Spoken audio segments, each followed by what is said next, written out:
Hi friends, మేము పెట్టే interesting videos కోసం ఇప్పుడే మా ఛానల్ని సబ్స్క్రైబ్ చేసి పక్కనే ఉన్న గంట సింబల్ని యాక్టివేట్ చేసుకోండి.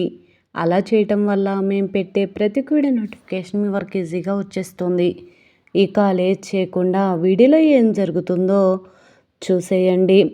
ఇక రాజు అలాగే శ్వేతకి నిశ్చితార్థం ఏర్పాట్లు జరుగుతూ ఉన్నాయి. రాజేమో ఎంత ప్రయత్నించినా రూపకి ఆ విషయం చెప్పాలని ఆఫీస్లో గౌతమ్ రేణుక అడ్డుపడిన సంగతి మనందరికీ తెలిసిందే. ఇంటికి వచ్చిన తర్వాత రూప రాజు ఏదో చెప్పాలన్నాడని చెప్పి రాజు ఇంటి ముందు ఎదురు చూస్తూ ఉంటుంది. రాజు లెటర్ రాసి రూప దగ్గర విసిరేయగానే ముత్యాలు రావడంతో రాజు లోపలికి వెళ్ళిపోతాడు. రూప ఆ లెటర్ తీసుకుని చదవబోతూ ఉండగా విజయాంబిక ఆ లెటర్ని తీసుకుని నోట్లో పెట్టేసుకుంటుంది. కావాలంటే మీ నాన్నకి ఈ విషయం చెప్పమంటే చెప్తాను రూప అని బెదిరించడంతో రాజు ఇవ్వాలి కాకపోతే రేపైనా చెప్పాల్సింది చెప్పేస్తాడు.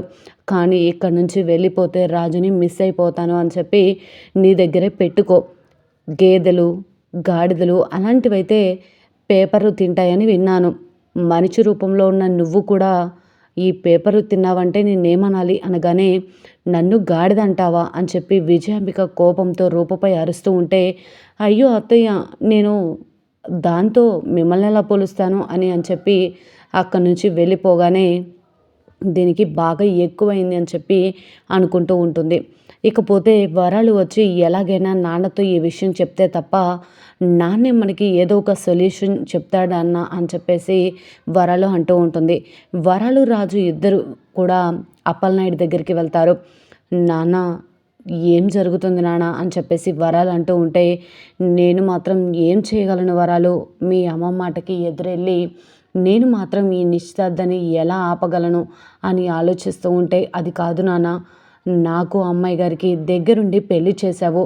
ఇప్పుడు ఆ అమ్మాయి గారు నా కళ్ళెదుటే ఉన్నారు. అలాంటిది నేను ఇప్పుడు వేరే అమ్మాయిని పెళ్లి చేసుకోవడానికి సిద్ధపడితే 2 సంవత్సరాల నుంచి నేను కట్టిన తాళిని మెడలో ఉంచుకున్న అమ్మాయి గారి పరిస్థితి ఏంటి నాన్న, ఒక్కసారి ఆలోచించు అని చెప్పి అంటూ ఉంటే వెంటనే అప్పలనాయుడు రాజుతో ఈ విధంగా అంటూ ఉంటాడు. అన్నిటికీ దేవుడే ఉన్నాడయ్యా రాజు, ఏదో ఒక విధంగా నీకు అలాగే ఆ శ్వేతకి పెళ్ళి కాకుండా దేవుడే చూస్తాడు అని చెప్పి అనగానే, ఏమో నాన్న, నాకైతే నమ్మకం లేదు అని చెప్పి ఈ విధంగా అంటూ ఉంటాడు. ఏది ఏమైనా రూపకి అన్నయ్యకి పెళ్ళి జరిగింది కాబట్టి వాళ్ళిద్దరే భార్యాభర్తలు నాన్న.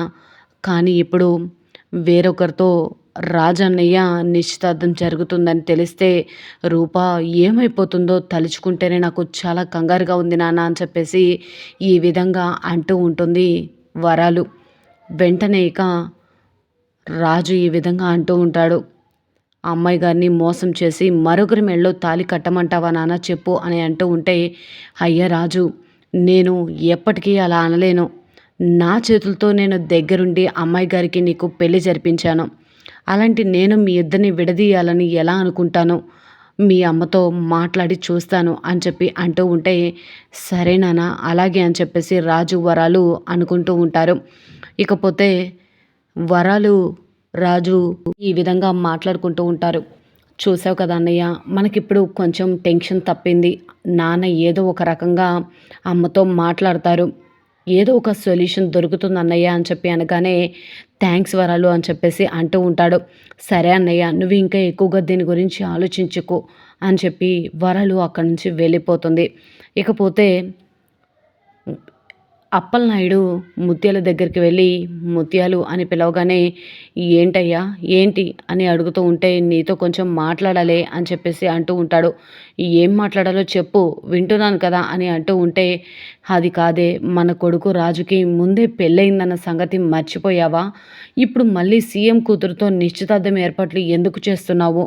ఇంత హఠాత్తుగా ఇదంతా ఎందుకు చేస్తున్నావో తెలుసుకోవడం కరెక్టే కదా అని అంటూ ఉంటే, నీకు ఎన్నిసార్లు చెప్పాలయ్యా, ఆ రోజు మా నాన్న కావాలి అని చెప్పి ఆ రూప వాళ్ళ నాన్న వెనక నించొని మన రాజుని మెడపట్టి బయటకు గెట్టేస్తున్న ఆ రోజు సైలెంట్గా ఉన్న రూప ఇప్పటికీ రాజు కళ్ళ ఎదుటికి వచ్చిన తర్వాత కూడా నాకు రాజు కావాలి, నాకు రాజుకి పెళ్ళయింది కదా, నేను మీ ఇంటికి కోడలి అని చెప్పి ఆ రూపం మన ఇంటికి వచ్చి మన దగ్గర ప్రాధేయపడి అడిగిందా?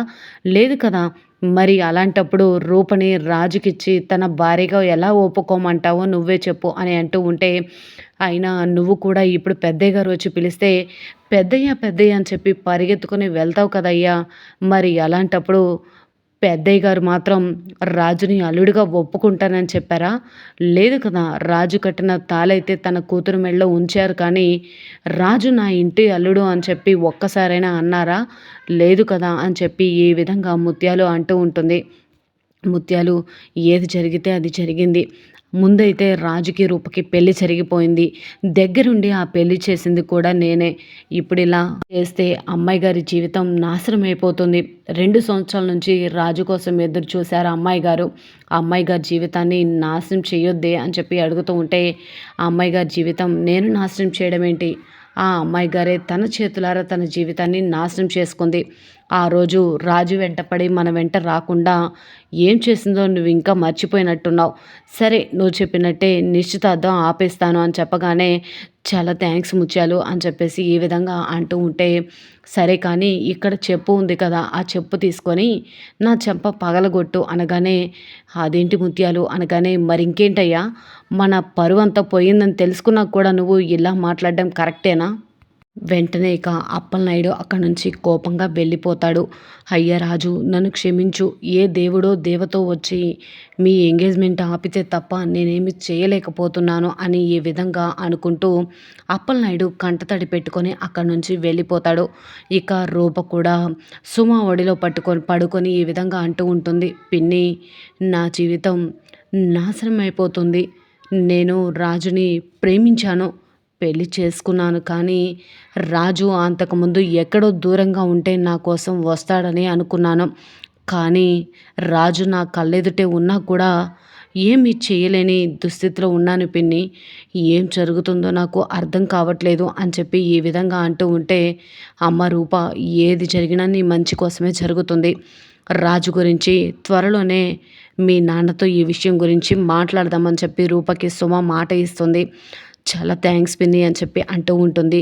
ఇకపోతే ఏ దేవతో దేవుడో వచ్చి రాజు శ్వేతల నిశ్చితార్థం ఆపాలన్న అప్పలనాయుడు మరిక రూప మాత్రం అప్పలనాయుడు దగ్గరికి వచ్చి ఈ విధంగా అంటూ ఉంటుంది.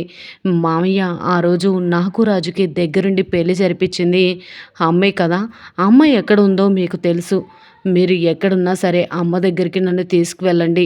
నా జీవితం నాశనం అవ్వకుండా అమ్మే చేయగలదు అని చెప్పి రూప కాళ్ళ వేళ్ళ పడి వేడుకుంటూ ఉంటే, మరిక అప్పలనాయుడు రూపకి తన తల్లి విరూపాక్షిని చూపిస్తాడా? మరి విరూపాక్షి వచ్చి ముత్యాలతో గొడవ పెట్టుకొనైనా రాజు రూపలకి పెళ్లి జరిగింది కాబట్టి రాజు శ్వేతల నిశ్చితార్థం ఆపేయగలుగుతుందా? ఏం జరుగుతుంది?